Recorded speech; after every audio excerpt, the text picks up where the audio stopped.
بسم اللہ الرحمن الرحیم۔ السلام علیکم۔ یہ کاشان بصیرت کا آڈیو بک سیکشن ہے۔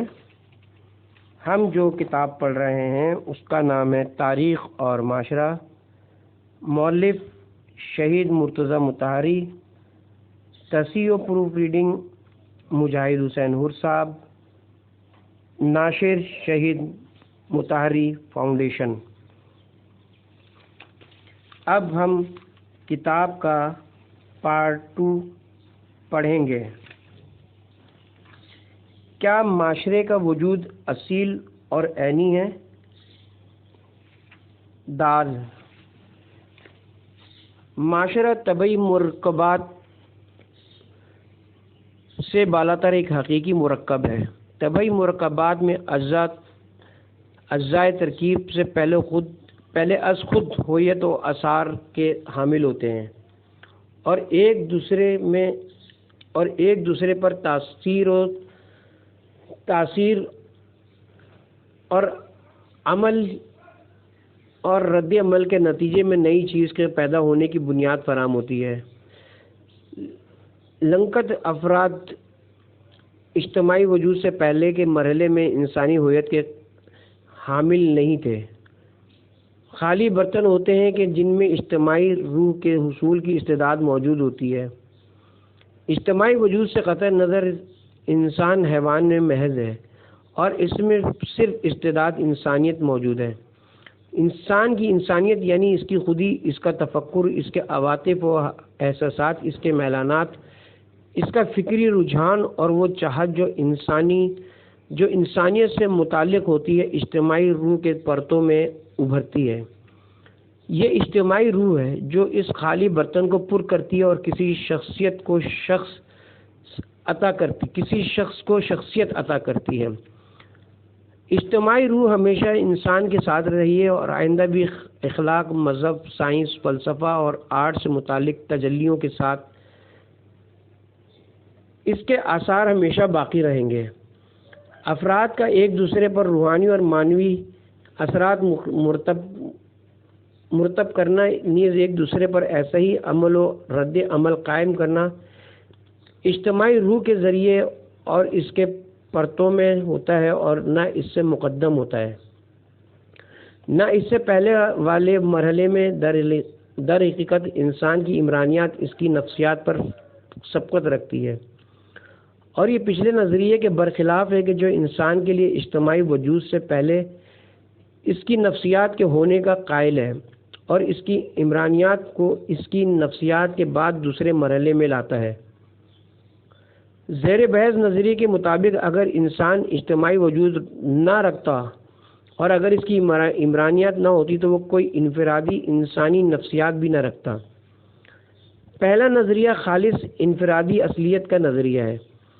اس لیے کہ اس نظریے کے مطابق معاشرہ نہ کسی حقیقی وجود کا حامل ہے اور نہ اس کا کوئی قانون اور رسم و رواج ہے اور نہ ہی اس کی کوئی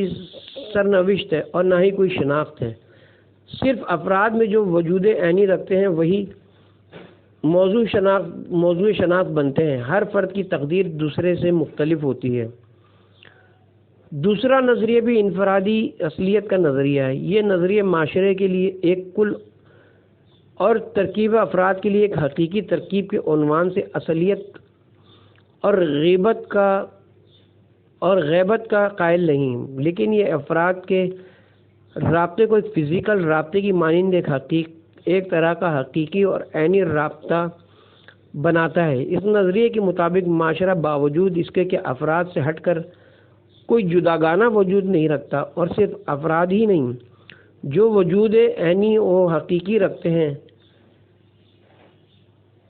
لیکن اس اعتبار سے کہ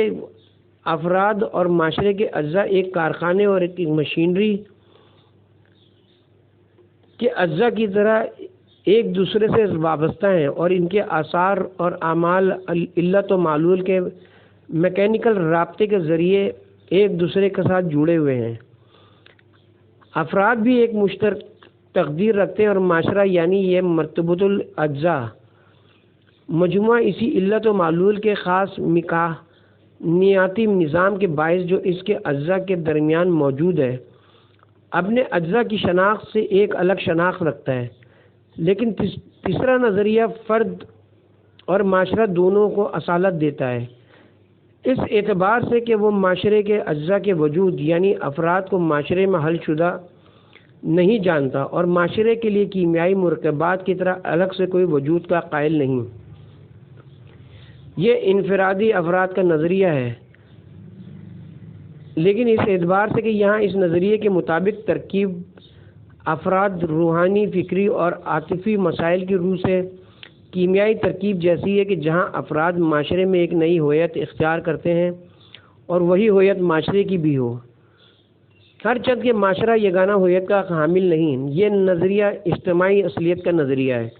اس نظریے کی بنا پر اجزاء کے تاثیر اور تاثر کے زیر اثر ایک زندہ اور نئی حقیقت رونما ہوتی ہے، اور نئی روح، نیا شعور، نیا ضمیر، نیا ارادہ اور نئی چاہت ظہور میں آ گئی ہے۔ یہ اس شعور، اس ارادے، اس ضمیر اور اس فکر کے علاوہ جو افراد کی انفرادی طور پر حاصل ہے اور اسے افراد کے اس شعور اور وجدان پر غلبہ حاصل ہے۔ اب رہا چوتھا نظریہ، تو یہ خالص اجتماعی اصلیت کا نظریہ ہے۔ اس نظریے کے مطابق جو کچھ بھی ہے، اجتماعی روح، اجتماعی ضمیر، اجتماعی شعور، اجتماعی ارادہ، اجتماعی چاہت اور اجتماعی خودی ہی ہے۔ انفرادی ضمیر اجتماعی شعور و ضمیر کا ایک مظہر ہے اور بس۔ قرآن مجید کی آیتیں تیسرے نظریے کی تائید کرتی ہیں، جیسا کہ ہم پہلے عرض کر چکے ہیں۔ قرآن سائنس یا فلسفے کی کتاب کی طرح مسائل کو پیش نہیں کرتا، بلکہ اس کا انداز کچھ اور ہے۔ وہ معاشرے اور فرد سے متعلق مسائل کو اس طرح سامنے لاتا ہے کہ جس سے تیسرے نظریے کی تائید ہوتی ہے۔ قرآن تمام امتوں، تمام معاشروں کے لیے مشترک سرنوشت، مشترک نامہ عمل، فہم و شعور، عمل اور اطاعت و عصیان کا قائل ہے۔ ظاہر ہے اگر امت وجود عینی نہ رکھتی ہو تو سرنوشت، فہم و شعور اور اطاعت و عصیان کی گفتگو بے معنی ہو جاتی ہے۔ یہ دلالت کرتی ہے کہ قرآن ایک طرح کی حیات کا قائل ہے کہ جو اجتماعی حیات ہے۔ اجتماعی حیات محض ایک تشبیہ و تمثیل نہیں، بلکہ ایک حقیقت ہے، بالکل اس طرح جس طرح اجتماعی موت ایک حقیقت ہے۔ ہر امت، ہر معاشرے کی ایک مدت میعاد ہے، اسے موت سے ہمکنار ہونا ہے۔ پس جب ان کا آخری وقت آتا ہے تو اس میں نہ ایک گھڑی آگے ہوتی ہے اور نہ ایک گھڑی پیچھے۔ سورہ اعراف آیت نمبر 34۔ اس آیت میں ایک حیات اور ایک ایسی زندگی کی گفتگو ہے جس کا ایک آخری لمحہ ہے اور اس میں کوئی تبدیلی نہیں ہوتی، ایک گھڑی آگے نہ پیچھے۔ یہ حیات افراد سے نہیں، امت سے متعلق ہے، اور ظاہر ہے کہ افراد امت نہ تو ایک ساتھ اور نہ ہی ایک مرحلے میں مرتے ہیں، بلکہ ان کی موت متفرق اور متوافق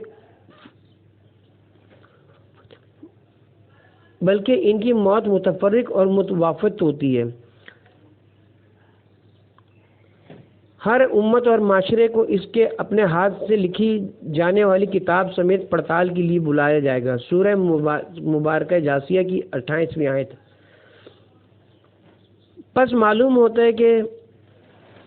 نہ صرف افراد کے اپنے مخصوص اعمال نامے اور کتابیں ہیں، بلکہ ایک معاشرے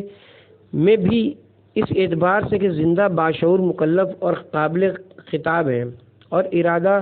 و اختیار بھی ان کے پاس ہے، نامہ اعمال رکھتے ہیں، اور انہیں بھی نامہ اعمال کی طرف بلایا جائے گا۔ سورہ انعام کی 108ویں آیت میں ارشاد ہوتا ہے، ہم نے ہر امت کے عمل کو ان کے لیے زینت بنا دیا ہے۔ یہ آیت اس بات کو ثابت کرتی ہے کہ ایک امت اپنا ایک شعور، اپنا ایک معیار اور اپنا ایک طرز تفکر رکھتی ہے، اور اس کا فہم و شعور و ادراک خصوصیت کے ساتھ اس سے وابستہ ہوتا ہے۔ ہر امت کم از کم عملی ادراکات سے متعلق مسائل میں اپنے مخصوص معیار کے مطابق فیصلہ کرتی ہے۔ ہر امت کے ادراک کا ایک خاص ذوق اور سلیقہ ہوتا ہے۔ بہت سے ایسے امور ہیں جو ایک امت کی نگاہ میں اچھے اور دوسرے کی نگاہ میں برے ہوتے ہیں۔ یہ امت کا معاشرتی ماحول اور اس کی معاشرتی فضا ہے جو افراد کے ادراک سے متعلق سلیقے کو ایسا بناتی ہے۔ سورہ مومنین کی 5ویں آیت میں ارشاد ہوتا ہے، ہر امت نے اپنے پیغمبر کو گرفتار کرنے کا عزم کیا اور نہ خود اس سے جھگڑتے رہے تاکہ حق زائل ہو جائے، اور جب انہوں نے ایسا کیا تو میں نے انہیں اپنی گرفت میں لے لیا، پس میرا عذاب کیسا رہا۔ اس آیت میں ایک ناشائستہ اجتماعی عزم و ارادے کے بارے میں گفتگو ہے۔ یہاں بات حق سے بیکار جھگڑے کے لیے اجتماعی ارادے سے متعلق کی گئی ہے۔ گفتگو یہ ہے کہ اس نوعیت کے اجتماعی عزم و آہنگ کی سزا عمومی اور اجتماعی عذاب ہے۔ قرآن کریم میں بعض مقامات پر دیکھا گیا ہے کہ معاشرے کے کسی ایک فرد کے کسی کام کو پورے معاشرے کی طرف نسبت دی گئی ہے، یا کسی نسل کے کسی عمل کو بعد کی نسلوں سے منسوب کیا گیا ہے۔ اس وقت ہو سکتا ہے جب معاشرے کے افراد اجتماعی سوچ اور اجتماعی ارادہ رکھتے ہوں، اصطلاحاً کہہ سکتے ہیں کہ اجتماعی روح کے حامل ہوں۔ مثلاً قوم سمود کے واقعے میں حضرت صالح علیہ السلام کی اونٹنی کو کاٹنے کے عمل کو پوری قوم سے نسبت دی گئی ہے، جبکہ اسے کاٹنے والا ایک شخص تھا۔ قرآن کے الفاظ میں یعنی پوری قوم نے اس اونٹنی کو کاٹا۔ قرآن اس جرم میں پوری قوم کو ملوث جانتا ہے اور سب کو عذاب کا مستحق قرار دیتا ہے۔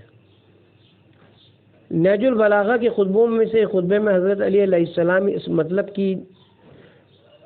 وضاحت میں ارشاد فرماتے ہیں، اے لوگو، بتحقیق وہ چیز جو سب کو اپنے گرد جمع کرتی ہے، انہیں رشتہ اتحاد میں منسلک کرتی ہے اور انہیں ایک ہی سرنوشت عطا کرتی ہے، خوشنودی اور غضب ہے۔ جب کبھی لوگ اجتماعی صورت میں کسی فعل یا خوشی یا ناخوشی کا اظہار کریں، خواہ وہ فعل فرد واحد نے کیوں نہ انجام دیا ہو، پوری قوم ایک ہی حکم اور ایک ہی انجام کی حامل ہوگی۔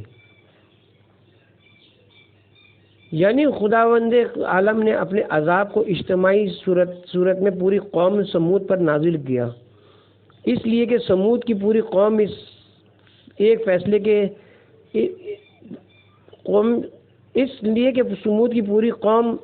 ایک فرد کے فیصلے پر راضی تھی، اور جب یہ فیصلہ مرحلہ عمل میں آیا تو در حقیقت تمام لوگوں کا فیصلہ تھا۔ خداوند عالم نے اپنے کلام میں اونٹنی کو مارنے کے عمل کو باوجود اس کے کہ ایک شخص کے ہاتھوں انجام پایا تھا، پوری قوم کی طرف نسبت دی اور کہا پوری قوم نے مار ڈالا۔ یہ نہیں کہا کہ اس قوم کے ایک فرد نے یہ عمل انجام دیا۔ یہاں ایک نقطے کا تذکرہ مناسب ہے، اور وہ یہ کہ کسی گناہ پر اظہار رضامندی اگر صرف رضامندی کی حد تک رہے اور عملاً اس گناہ میں شرکت شمار نہ ہوتا ہو تو گناہ نہیں کہلاتا۔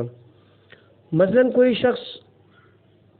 عمل گناہ انجام دے اور دوسرے کو اس فعل کے بارے میں فعل سے پہلے یا بعد میں آگاہی ہو جائے اور وہ اس سے خوش ہو، یہاں تک کہ اگر خوشنودی عزم و ارادے کے مرحلے میں بھی داخل ہو جائے اور اس پر عمل نہ ہو، تب بھی گناہ نہیں ہے۔ خوشنودی کو اس وقت گناہ کہا جاتا ہے جب یہ ایک فرد کے گناہ کرنے کے ارادے اور عمل میں ایک طرح کی شرکت شمار کی جائے اور ایک طرح سے اس کے ارادے اور عمل میں مؤثر سمجھی جائے۔ اجتماعی گناہوں کی یہی صورت ہے۔ معاشرتی ماحول اور اجتماعی روح کسی گناہ کے واقع ہونے پر راضی ہو کر اس گناہ کے ارتکاب کا ارادہ کرتی ہے۔ معاشرے میں سے ایک فرد کی جس کی رضائیت سب کی رضائیت کا ایک حصہ ہوتی ہے اور جس کا ارادہ سب کے ارادے کا ایک جز ہوتا ہے، اس گناہ کا مرتکب ہوتا ہے۔ یہ وہ موقع ہوتا ہے جب ایک فرد کا گناہ پورے معاشرے کا گناہ کہلاتا ہے۔ نہج البلاغہ کے خطبے میں حضرت علی علیہ السلام نے آیت قرآن کے مقصود کی طرف اشارہ کرتے ہوئے اسی حقیقت کو اجاگر کیا ہے۔ وگرنہ محض ایک شخص کی اپنی حد تک خوشنودی یا محض اپنی حد تک ناراضگی کسی طرح بھی گناہگار کے عمل اور ارادے میں شرکت نہیں کہلا سکتی۔ قرآن کہیں کہیں کسی نسل کے کام کو بعد کی نسلوں سے نسبت دیتا ہے، جیسے قوم اسرائیل کے گزشتہ کاموں کو جناب رسالت مآب صلی اللہ علیہ وسلم کے زمانے کے لوگوں سے نسبت دی اور کہا ہے کہ یہ لوگ اس لیے ذلت و مسکینت کا استحقاق رکھتے ہیں کہ انہوں نے ناحق پیغمبروں کو قتل کیا۔ یہ بات اس لیے ہے کہ پیغمبر اسلام کے زمانے کے لوگ قرآن کی نظر میں گزشتہ لوگوں کا ہی تسلسل ہے، بلکہ اجتماعی روح کے اعتبار سے عین وہی لوگ ہیں جن کا سلسلہ اب بھی باقی ہے۔ یہ بات جو کہی جاتی ہے کہ انسانیت زندوں سے زیادہ مردوں سے بنی ہے، اس کا مفہوم یہ ہے کہ بشریت کے عناصر کی تشکیل میں ہمیشہ زندوں سے زیادہ مردوں کا عمل دخل رہا ہے، اور یہ گفتگو بھی کہ زندوں پر مردوں سے پہلے سے کہیں زیادہ حکمرانی ہے، اسی مذکورہ مفہوم کی حامل ہے۔ تفسیر المیزان میں اس بحث کے بعد کہ جب کوئی معاشرہ ایک واحد سوچ اور ایک واحد روح کا حامل ہوتا ہے تو ایک فرد جیسا ہو جاتا ہے، اس کے افراد انسانی اعضائے وجود بن جاتے ہیں، اور جو ذات اور عمل کے اعتبار سے انسان کی حیثیت میں گم ہو جاتے ہیں، ان کی راحت اور تکلیف عیناً انسان کی راحت اور تکلیف بن جاتی ہے، اور ان کی سعادت و شقاوت بھی عیناً انسان کی سعادت و شقاوت قرار پاتی ہے، اور اس کے بعد مرقوم ہے۔ قرآن نے ان قوموں اور ان معاشروں کے بارے میں جو مذہبی یا قومی تعصبات کی بنیاد پر ایک واحد اجتماعی سوچ کے حامل تھے، اس طرح فیصلہ کیا ہے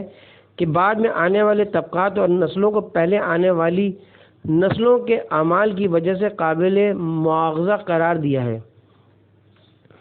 اور حاضرین کو غائبین کے اعمال کی بنیاد پر مورود عتاب و ملامت قرار دیا ہے۔ ایسے موقع پر جب لوگ اجتماعی فکر اور اجتماعی جذبات کے حامل ہوں تو صحیح فیصلہ اس کے علاوہ کچھ اور نہیں ہو سکتا۔ معاشرہ اور اس کے قوانین و سنن۔ معاشرہ اگر حقیقی وجود کا حامل ہو تو لازمی طور پر اپنے سے متعلق خاص قوانین و سنن کا حامل ہوگا۔ اگر ہم معاشرے کی ماہیت کے بارے میں جس پر ہم ابھی بحث کر رہے ہیں پہلے نظریے سے متفق ہو اور معاشرے کے عینی وجود کو تسلیم نہ کریں تو ہم نے لازمی طور پر معاشرے کو قانون اور سنن سے عاری بن جانا ہے، اور اگر دوسرے نظریے کو مانتے ہیں اور معاشرے کو صنعتی اور مشینی ترکیب جیسا تسلیم کرتے ہیں تو اس میں معاشرہ قانون اور سنن کا حامل ہے، لیکن یہ قانون اور سنن صرف معاشرے کے اجزاء کے درمیان مکانیاتی اثرات ہی کی حد تک رہیں گے، اور ایسے معاشرے میں کسی قسم کی زندگی یا اس کے مخصوص اثرات مشاہدہ نہیں کیے جا سکیں گے۔ تاہم اگر ہم تیسرے نظریے کو مانتے ہیں تو سب سے پہلے معاشرہ اس اعتبار سے کہ وہ انفرادی حیات سے الگ ایک خاص طرح کی حیات کا عامل ہے، ہر چند کے اس اجتماعی حیات کا اپنا الگ کوئی وجود نہیں رہا بلکہ افراد میں بکھر کر انہی میں حلول کر گیا ہے، اپنے افراد اجزاء سے الگ قوانین و آداب کا حامل ہے، اور ان کی شناخت ضروری ہے۔ پھر یہ کہ معاشرے کے اجزاء جو افراد سے عبارت ہیں مشینی نظریے کے برخلاف اپنی ہویت کے استقلال کو اگرچہ نسبی طور پر کیوں نہ ہو کھو کر اعضاء کی صورت اختیار کر لیتے ہیں، لیکن اس کے ساتھ ساتھ افراد کا نسبی استقلال محفوظ رہتا ہے، کیونکہ انفرادی فطرت اور طبیعت سے فرد کا اکتساب اجتماعی حیات میں حل نہیں ہوتا، اور حقیقتاً اس نظریے کے مطابق انسان دو حیات، دو روح اور دو میں کے ساتھ زندگی بسر کرتا ہے۔ ایک اس کی فطری میں روح اور حیات ہے جو طبیعت کی جوہری حرکات سے وجود میں آتی ہے، اور دوسری وہ اجتماعی میں روح اور حیات ہے جو اجتماعی زندگی سے وجود پذیر ہو کر انفرادی میں حلول کرتی ہے۔ پس اس اعتبار سے انسان پر نفسیات کے قوانین کے ساتھ عمرانی سنن بھی حکم فرما ہے، چوتھے نظریے کے مطابق صرف ایک نوعیت کا قانون اور ایک نوعیت کی سنن انسان پر حاکم ہے اور وہ اجتماعی سنن ہے اور بس۔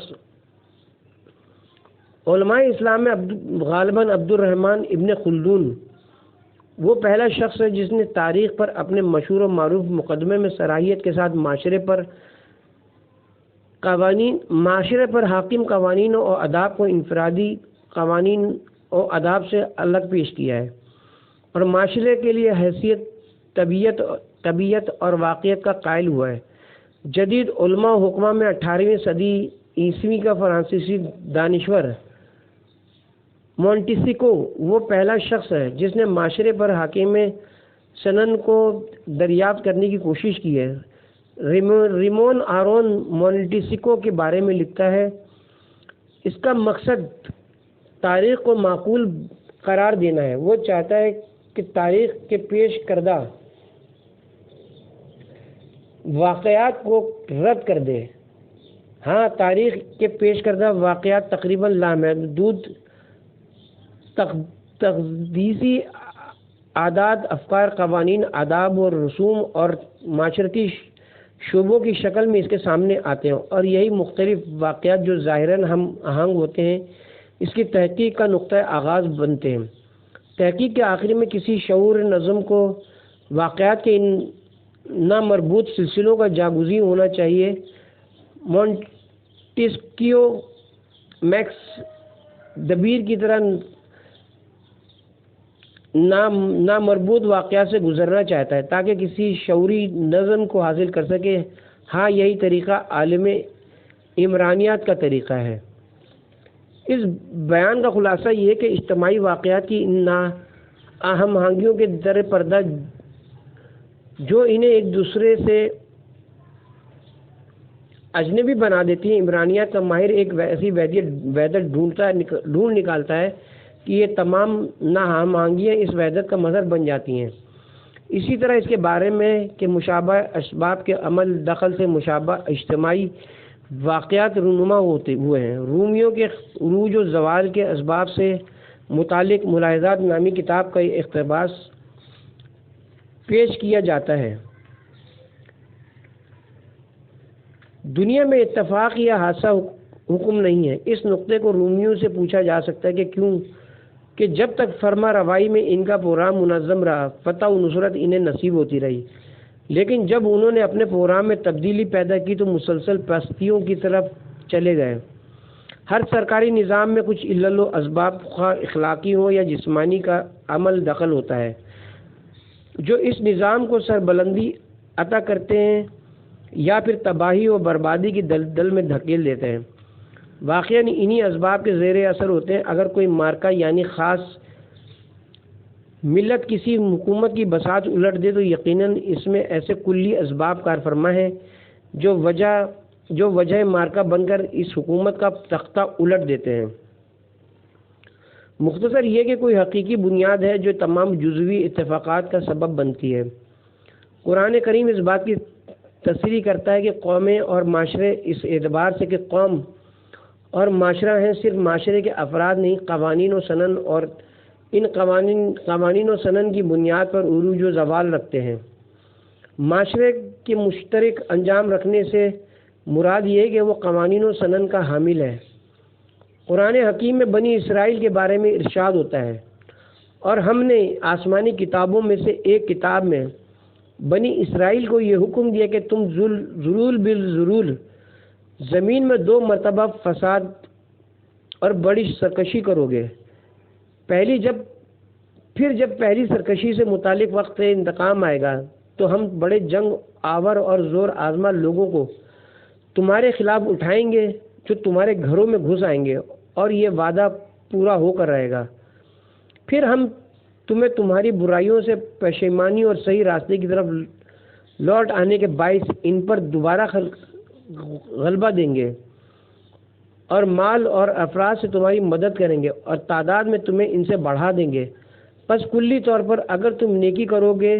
تو وہ تمہاری اپنی ذات کے لیے ہوگا، اور اگر بدی سے ہمکنار ہوگے تو اس میں بھی اس میں بھی تمہاری اپنی ذات متاثر ہوگی، یعنی ہمارا طریقہ اور ہمارا قانون اپنی جگہ مستحکم اور اٹل ہے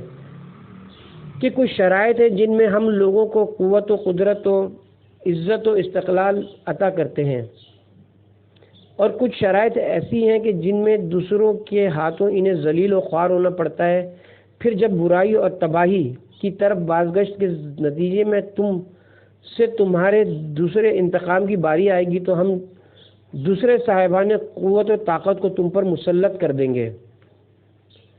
تاکہ وہ تمہارا چہرہ بگاڑ دیں اور اسی طرح سے مسجد میں گھس آئیں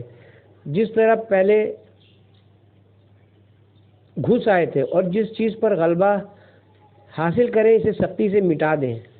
اگر تم راہ راست کی طرف لوٹ آئے تو امید ہے کہ خدا پھر اپنی رحمت کو تمہارے شامل حال کر دے، اور اگر تم نے پھر وہی کیا اور برائی کی طرف لوٹ آئے تو ہم بھی وہی کریں گے اور پھر سے دشمن اور عذاب معین کر دیں گے۔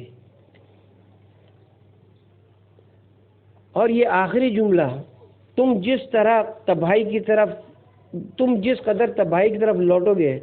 ہم اسی قدر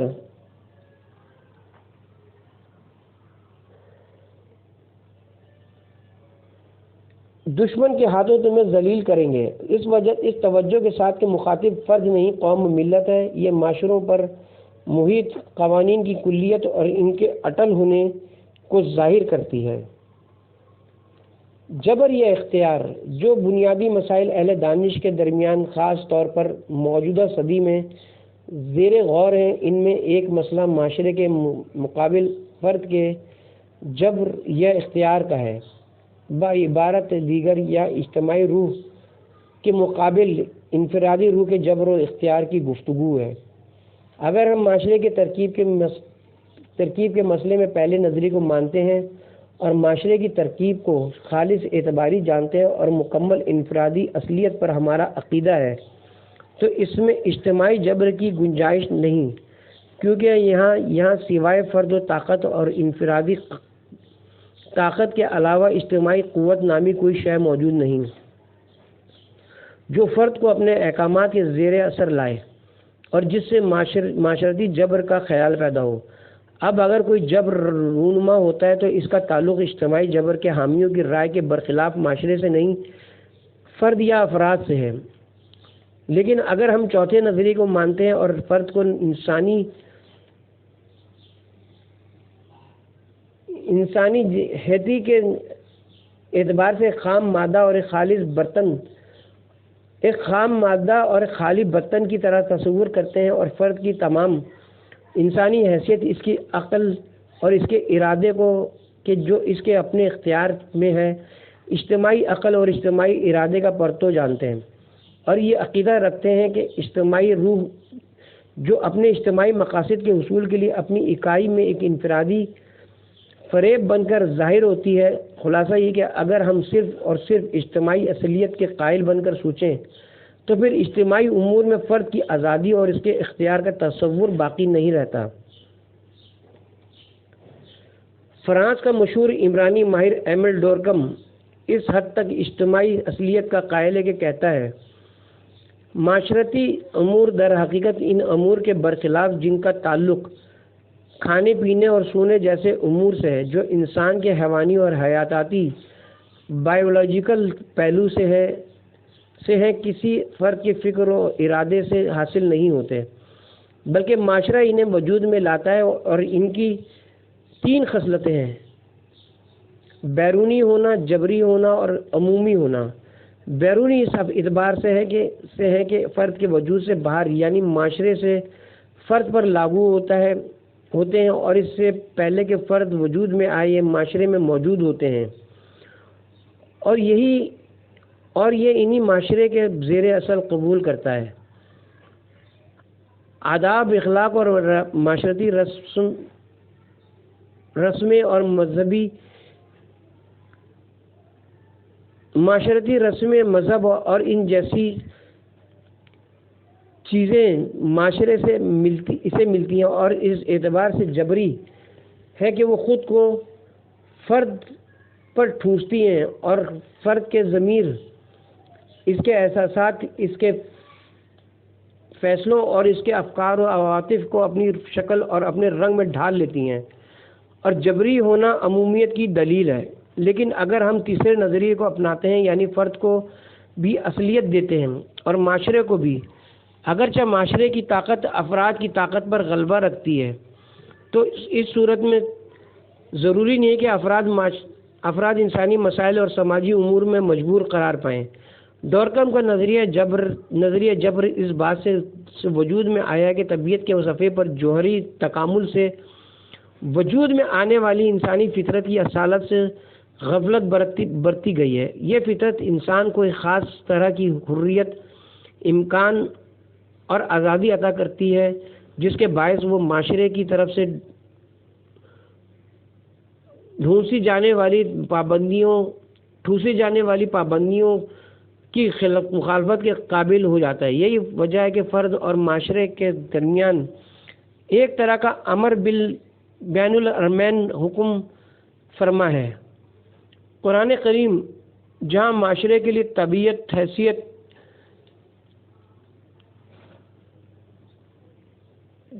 انانیت،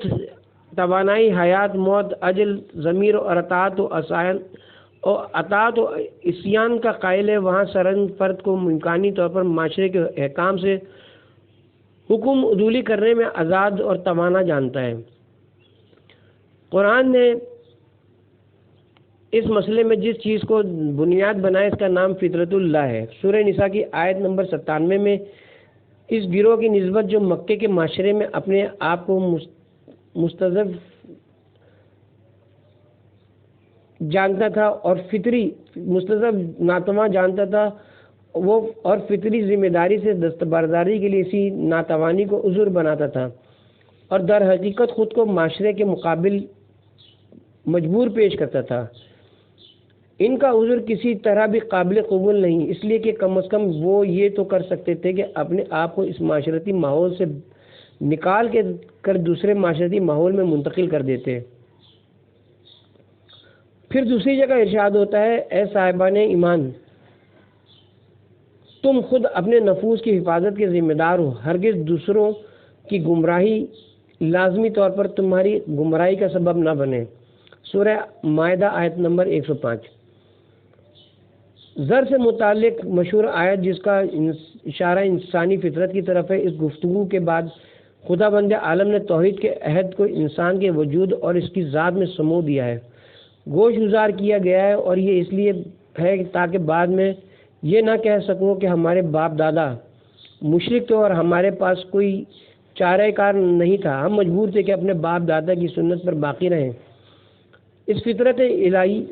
الہی فطرت کے بعد اب جب کسی جبر یا مجبوری کی گنجائش باقی نہیں رہتی،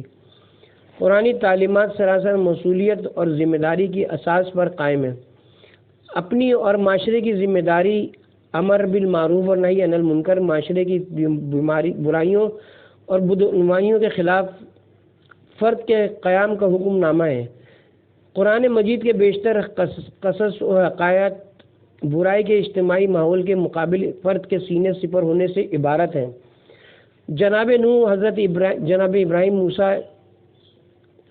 جناب عیسیٰ، رسالت مآب صلی اللہ علیہ وسلم، اصحاب کہف اور مومنین آل فرعون وغیرہ سب کے سب اسی حیثیت کے حامل ہیں۔ معاشرے اور معاشرتی ماحول میں افراد پر جبر کے واقعے کی بنیاد اس تصور پر ہے، حقیقی ترکیب کے لیے لازم ہے کہ اجزاء ایک دوسرے میں مدغم ہو جائیں اور کثرت کل کی اکائی میں جذب ہو جائے اور ایک نئی حقیقت سامنے آئے، اور اس واہمہ کی بنیاد پر تصور بھی ہے کہ یا تو افراد کی حیثیت اس کی آزادی اور استقلال کو مانا جائے اور ترکیب کے حقیقی اور عینی ہونے کو رد کیا جائے، جیسا کہ پہلے اور دوسرے نظریے میں معاشرے یا فرد کی اصالت کا ذکر آیا ہے، یا پھر ڈورکم کی طرح ترکیب کی اصالت اور معاشرے کی انانیت کو تسلیم کیا جائے اور فرد کی حیثیت، استقلال اور آزادی کو ٹھکرا دیا جائے، کیونکہ ان دونوں کی یکجائی ناممکن ہے، اور چونکہ عمرانیات اپنے تمام دلائل کی روح سے معاشرے کی انانیت کو تسلیم کرتی ہے، لہذا فرد سے متعلق گفتگو کو مسترد سمجھا جائے۔ سچ تو یہ ہے کہ فلسفی نقطۂ نظر سے تمام تحقیقی ترکیبوں کو یکساں نوعیت کی نہیں سمجھنا چاہیے۔ عام طبیعت کے نچلے درجات یعنی جمادات اور حیات سے عاری موجودات میں کہ جن میں با اصطلاح اہل فلسفہ صرف ایک بسیط قوت کار فرما ہے اور جو با تدبیر فلسفہ اعلیٰ و ترا واحد صفر قائم ہے، اجزاء اور قوی ایک دوسرے میں مکمل طور پر مدغم ہو جاتے ہیں اور ان کا وجود کل میں مکمل طور پر حل ہو جاتا ہے۔ جیسے پانی کی ترکیب میں آکسیجن اور ہائیڈروجن، لیکن ترکیب درجات میں جس قدر بلند ہوگی، اجزاء کل کی نسبت اتنی زیادہ نسبی استقلال کے حامل ہوں گے اور عین وحدت کے ساتھ ایک طرح کی کثرت اور عین کثرت کے ساتھ وحدت کا ظہور ہوگا۔ اور یہی کچھ انسان میں ہم دیکھتے ہیں کہ وہ عین وحدت کے ساتھ ایک عجیب کثرت کا حامل ہے،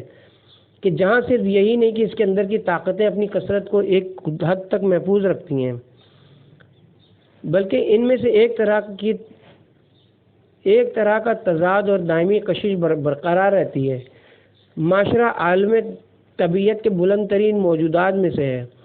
اور اس کو ترکیب میں لانے والے اجزاء کا نسبی استقلال اس سے کہیں بلند تر ہے۔ پس اس اعتبار سے کہ افراد بشر ایک معاشرے کے اجزاء ہیں، اپنے طبعی اور انفرادی وجود میں معاشرے سے زیادہ فطری عقل اور ارادے کے مالک ہیں۔ نیز یہ کہ چونکہ عالم طبیعت کے اعلیٰ مراتب کی ترتیب میں اجزاء کا نسبی استقلال محفوظ رہتا ہے، اس لیے انسانی افراد یعنی انفرادی روح معاشرے سے یعنی اجتماعی روح کے مقابلے میں مجبور اور مسلوب الاختیار نہیں ہوتی۔